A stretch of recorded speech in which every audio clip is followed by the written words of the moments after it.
critics are already weighing in on Nicole Kidman and Javier Bardem's new film being The Ricardos. The biographical drama, in which the actors star as Lucille Ball and her then-husband Daisy Arnaz, has received modest acclaim from reviewers, though Kidman's portrayal and writer-director Aaron Sorkin's dialogue are a major sticking point for some. The film, which takes place during a single week of filming I Love Lucy, seems to have won over more early viewers than it turned off.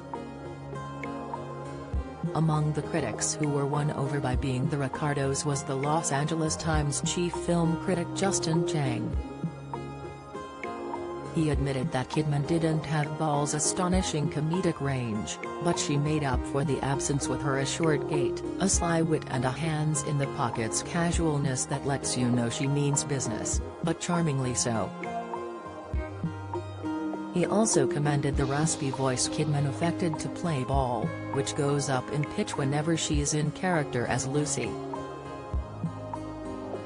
The Hollywood Reporter's David Rooney had faint praise for the film, which he wrote would appeal more towards Sorkin admirers than Lucy devotees due to Sorkin's heavy-handed approach. But he thought Kidman and Bardem can't be faulted as Ball and Arnaz, as their focus on deep-dive characterization was ultimately more rewarding than trying to find less talented actors who looked more like the real-life figures. Ben Truitt of USA Today was positive about the lead performances, but he saved most of his praise for Sorkin's excellent, banter-filled script and the performances from the supporting cast, which includes Alia Shawkat, Tony Hale, Jake Lacy, Nina Arianda and J. K. Simmons. Arianda and Simmons in particular were commended for playing Vivian Vance and William Frawley, who played Ethel and Fred Mertz. Variety's Owen Gleiberman was a fan of Kidman and Bardem, whom he wrote played their parts to write perfection. He praised Sorkin's condensed structure. The major events in the film, though largely true, didn't happen all within a single week, but he found Sorkin's compression to be effective and elegant. The Guardian's Peter Bradshaw was less kind to the film, and Kidman in particular. He wrote that her performance was a bafflingly mannered, unintuitive and latex impersonation of Ball.